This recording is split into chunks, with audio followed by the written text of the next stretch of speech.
सबसे पहले हमारे बेगम पर विराजमान समाज के पुरखे और हमारे दादा मन्नारे जितने को असल करके मेरा नमन और इसी मंच को मैं श्रद्धांजलि देता हूं।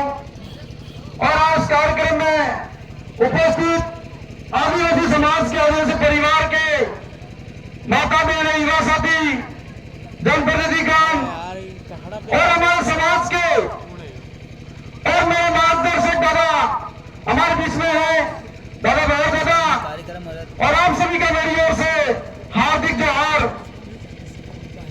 सभी साथी ने मेरे से पूर्व में समाज के उत्थान उन्मूलन के लिए जो अपने अपने विचार रखे, अपनी बातें रखी, उसी कड़ी में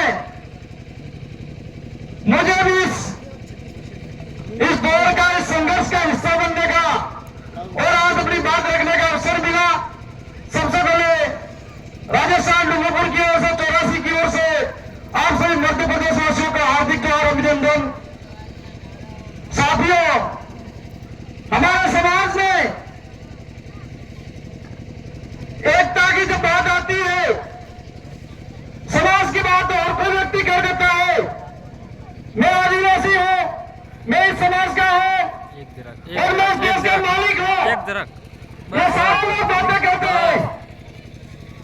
लेकिन जब संघर्ष की, जब समाज को एकता के सूत्र में मानने का और समाज के लिए लड़ने की जब बात आती है, तब अपना तरीके से बढ़ जाते हैं।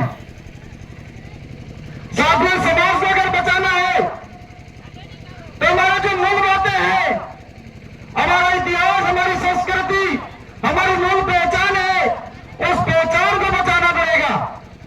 हम कौन है, हम कहां से है, हमारा अस्तित्व क्या है, उस बात को बचाना पड़ेगा, उस बात को समझना पड़ेगा। पहले अपने आप को अगर नहीं समझोगे, अपने आप को नहीं पहचानोगे, आप कुछ नहीं पार कराओगे।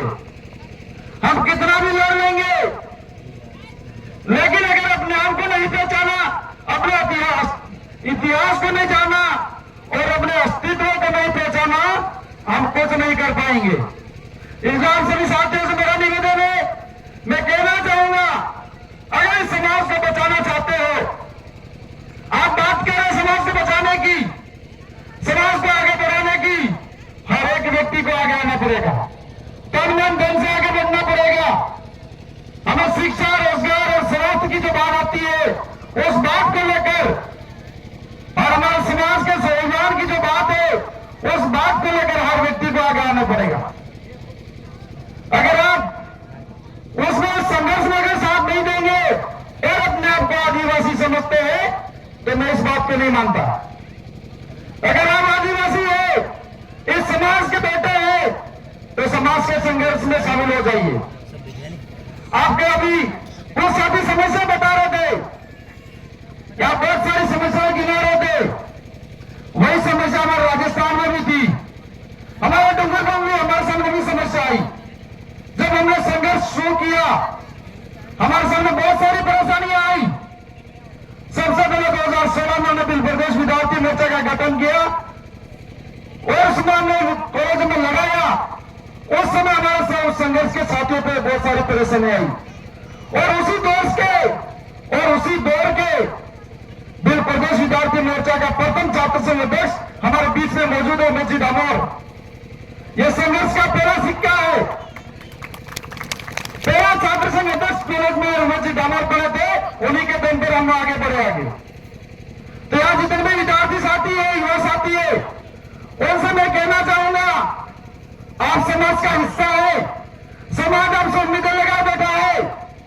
आपके माँ बाप ने पढ़ा लिखा के आपको देखता किया है, जानकार किया है, आपके माँ बाप ने उम्मीद जगाई है कि हमारे साथ जो होना था हो गया, हम नहीं पढ़ पाए, हम नहीं समझ पाए, लेकिन हमारे बेटे को पढ़ा लिखा के होशियार बनाएंगे, वो अच्छा देखता होगा और इस समाज के बोलेगा, लिखेगा और समाज को मजबूती की ओर ले जाएगा।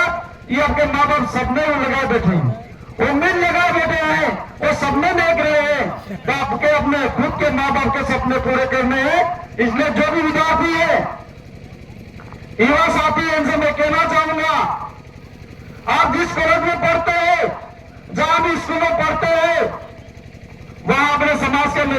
चाहिए। समाज की जिम्मेदारी आपके कंधों पर है। अगर ये विद्यार्थी है वो आने वाला भविष्य है समाज का। इसलिए मैं ज्यादा नहीं कहूंगा, आपसे इतना ही कहना चाहूंगा, आप अपने समाज के लिए लड़िए। सबसे पहले आपकी प्राथमिकता होनी चाहिए कि जिस समाज में मैंने जन्म लिया है उस समाज का कर्ज है मेरे पे, वो कर्ज मेरे को सबसे पहले चुकाना है। अपने परिवार पे ध्यान दीजिए, अपने समाज पे ध्यान दीजिए, और सबसे पहला ये जितने भी संघर्ष है उन संघर्षों को लड़ने के लिए अपने आप को मजबूत करना है। आप शारीरिक रूप से मजबूत हो जाइए, मानसिक रूप से मजबूत हो जाइए और वैचारिक रूप से मजबूत हो जाइए। जो समस्या मध्य प्रदेश में आज आप देख रहे वही समस्या राजस्थान में थी। हमने समाधान ढूंढा, बीमारी है तो उसका इलाज भी है, लेकिन उसकी पोस्टमार्टम करना पड़ेगा, उसकी जांचें करनी पड़ेगी, बीमारी क्या है वास्तव में। ये समस्या तो है, लेकिन इसका प्रकार कैसा है, किस प्रकार की समस्या है और उसका समाधान क्या है वो ढूंढना पड़ेगा। उस बीमारी की दवाई हमने राजस्थान में ढूंढ ली और आज हम उस बीमारी से मुक्त हो चुके हैं। आदिवासी जनप्रतिनिधि सिलेक्शन प्रणाली से हमारे सारे जनप्रतिनिधि चुने जाते हैं, तो शासन के प्रति, जनता के प्रति उत्तरदायी होते हैं। और इस देश में लोकतंत्र है, क्या मानना पड़ेगा, स्वीकार करना पड़ेगा। लोकतंत्र है, इसलिए उस लोकतंत्र का हिस्सा बनना पड़ेगा। हमारी समस्या का समाधान करने के लिए जिस संसाधनों के माध्यम से सरकार और गैर लोग हमारे ऊपर अत्याचार अन्याय करते हैं, हमें उन्हीं संसाधनों का उपयोग करके उनसे मुकाबला करना पड़ेगा। कोई तलवार लेके सामने से आपको लड़ने आ रहा है और आप लाठी लेके जाएंगे, उसका मुकाबला नहीं कर पाएंगे। और जिस तरीके से हम पे हमला कर रहे हैं वही तरीका हाथ ढूंढ के इनके जवाब देना पड़ेगा। इस लोकतंत्र है, इस लोकतंत्र का हिस्सा बनकर हमें इस समस्या का समाधान कराना पड़ेगा। आप सभी साथियों से पुनः मैं निवेदन करूंगा, आप जितनी एकता यहां दिखा रहे हैं, आप जितने रोड पर लड़ रहे हैं, रैली करते हैं, धरना प्रदर्शन करते हैं, लेकिन आपकी जो समस्या है उनका समाधान नहीं हो पाता है। लेकिन वही व्यक्ति, वही आपकी जो आप बैठे हो, यही लोग एक दिन एकता बनाएंगे और पूरी एकता बना के इस लोकतंत्र का हिस्सा बन के अपना प्रतिनिधि, अगर व्यवस्थित प्रतिनिधि चुनते हैं, वो चुन के जाएगा। वो अकेला जहां वो कानून कायदे नीति नियम जहां बनते हैं उस जगह पे अपनी बात रखेगा तो आपके काम हो जाएंगे।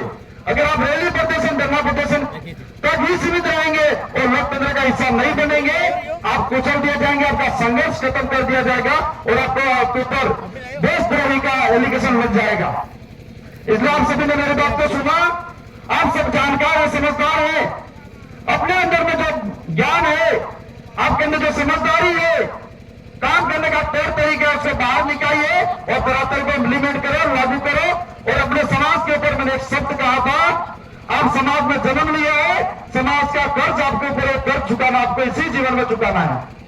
और अगला जन्म हो नहीं हो अलग बात है, लेकिन अभी जो आपके ऊपर